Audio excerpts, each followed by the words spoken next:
Welcome back, America. So many things to discuss. Last week, some bombshells that came out about what we knew about Justice Department, or didn't know, I should say, about Justice Department interference or concerns in Joe Biden's wave of pardons at the end of his presidency. The man who helped uncover that and a whole lot more is joining us right now. He's the head of the Oversight Project, does some of the best investigative journalism in America. Our good friend, Mike Howell. Mike, good to have you on. Hey, great to be with you guys. All right, I want to get to your big scoop, but before we do that, I want to just take a look back. You've lived in this city a while. You know D.C. has made decades of excuses about why you couldn't clean up crime. Then Donald Trump comes in like 2 weeks. Crime is cleaned up in a really big way. How transformational is what's going on in D.C., and does it have a long tail to other cities?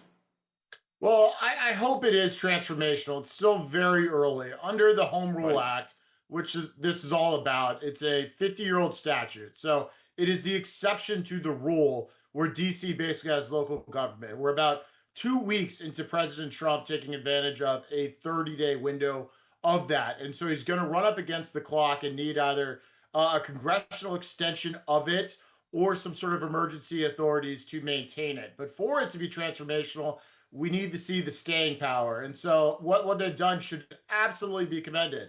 Of course, I'm greedy. I want them to go even further. I want them to take full control over the Metropolitan Police Department. I want to see the footprint expanded into a lot of the more crime-ridden areas, particularly that border with Maryland and Prince George's County, Southeast Yep. DC, and Anacostia. A little less focus in kind of the lower crime areas that we've seen.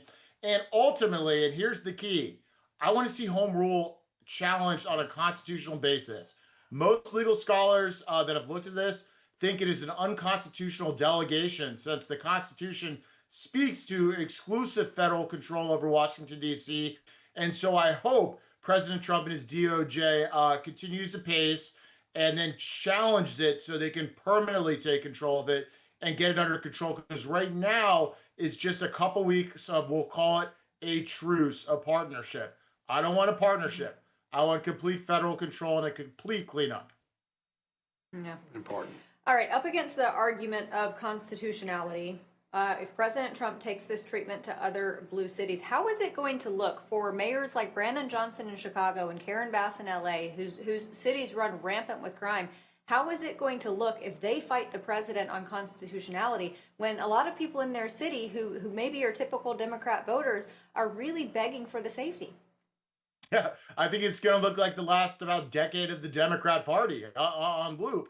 Look, the political leadership of the left cannot escape the radical control that's held over it, even on matters that are just core meat and potatoes, governance issues like law and order. And so you'll see the political machinery in a place like Chicago, which is one of the most corrupt regions in the entire United States, still fight tooth and nail and use, as much legacy media cover as they can to try to say somehow this is a federal overreach, whereas it is not. It is squarely within President Trump's, responsibilities to take care that the laws be enforced. And there's a lot of criminal activity with the federal nexus in Chicago, particularly. And there's also other sticks and carrots that can be used. The nature of the relationship between the feds and these major urban areas. And so if they want to resist and go down on the altar of rapists and murderers and other violent carjackers and the like, then they can continue the Democrats' parties just spiral downwards. You see the voter registration numbers declining. It's going to be left with just a few radicals and a lot of money and no voters if they keep this up. Yeah, no, you're exactly right. Mike, I want to talk about the bombshell that you dropped last week that senior officials inside the Justice Department had grave concerns about the legality of the categorical pardons that Joe Biden was giving out at the end of his presidency. Tell us one more, remind everybody what you found, why it's important, and what the next steps may be in litigating this. Absolutely. So ever since we launched our findings in March about the widespread illegal use of the auto pen, particularly for pardons, a lot of critics have said, hey, you're going to need to find some divergence within the Biden camp. Someone's going to have to turn. And frankly, some of them have in, Chairman Comer's interviews. But what we released last week was black and white. It was an email from President Biden's top career official, one of Merrick Garland's most trusted guys at the Department of Justice. And so essentially, On January 17th, Biden issued, allegedly, because, it's the auto pen after all, historic levels of 2,500 plus pardons and commutations of what he called nonviolent drug offenders. Fast forward to the next morning, Saturday morning, the senior DOJ, Bradley Weinsheimer, sends a lengthy and pointed email to the White House. And I'll just pause right there. If you've worked in DC, you're familiar. You don't put those things in writing unless you feel really strongly. We have a saying around here that, that could have been a phone call. So this guy felt so strongly what was happening was wrong. He, whether it was a CYA on his end or trying to keep his bar license or a patriotic duty, I don't know. But basically, Bradley Weinsheimer went through how legally fraught these were and pointed out things about how the Department of Justice couldn't effectuate them because they were so vaguely written. And second, the most logical interpretation of it would include violent criminals. And he proceeded to list the violent criminals. And guess what? Those people who killed cops, who killed witnesses, who attacked children were released under this, grand sweep of pardons for quote unquote nonviolent criminals. And so here's what can happen next. The silver lining in such an ugly period of history. Since Biden commuted some of these sentences, which means shortening them, some of them are still in federal prison. And, we've been long asking for the DOJ to take a hack at this auto pen mess. And I think the cleanest shot they could take to get started is to not release any more of these individuals. And they don't have to agree with the Oversight Project to do it. They can agree with Biden's own Department of Justice. Yeah. Goodness gracious. Okay, so I just want to be clear. The issue of constitutionality, does it lie with the volume of pardons, the nature of the crimes, the manner in which it was done, obviously via auto pen, all three other things? Where does the constitutionality issue hit? Yeah, first and foremost, on the issue of the auto pen, whether Biden was aware of who he was pardoning. Only Biden, only the president can issue a pardon. President Biden admitted to the New York Times about a month ago in response to the volume we turned up on this investigation that he did not go through and issue these commutations or pardons. He said broad categories and then had staff go in and fill in the blanks. Enter the auto pen. And so in Biden's own words, they're entirely unconstitutional. Second to that, what this DOJ lawyer is saying is you can't even enforce these because of the vagueness of the document that purported to be from the president and what its interpretations would be. It was, in other words, without legal meaning. You couldn't effectuate it. And so even if the pardons were constitutional, they were still unworkable. And then, furthermore, he keeps asking in this email, and it doesn't say auto pen in there, but if you read between the lines, it's talking about the auto pen.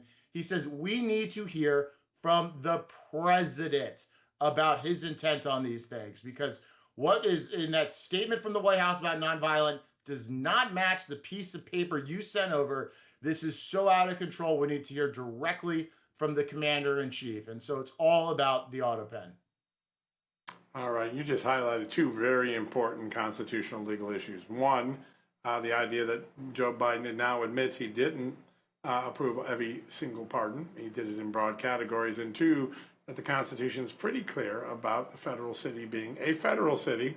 Does your fine group, which has won a lot of important lawsuits, do you weigh in and perhaps initiate this next round of litigation?